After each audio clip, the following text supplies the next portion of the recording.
કાર્યવાહી કરીશું અને જે આખું ચલાલા શહેરમાં પીજીવીસીએલ કચેરીના ટ્રાન્સફોર્મર ટીસી પર ગત રાત્રિના સુમારે વીજળી પડી વીજ પુરવઠો ખોરવાતા લાઇટ ગુલ થઈ।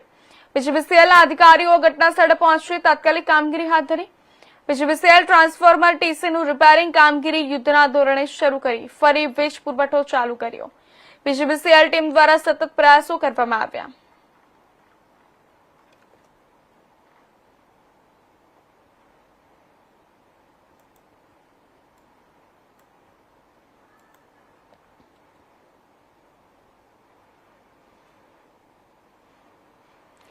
અમરેલી ખાંભાના કંટાળા ગામે ભાઈના હાથે ભાઈની હત્યા થઈ।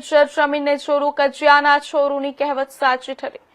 ખાંભા તાલુકાના કંટાળા ગામે ભાઈના હાથે ભાઈની હત્યા ઘટનાથી ચકચાર મચી ગયો। જમીન વિવાદમાં મોટા ભાઈના હાથે નાના ભાઈની હત્યાની ઘટના બની।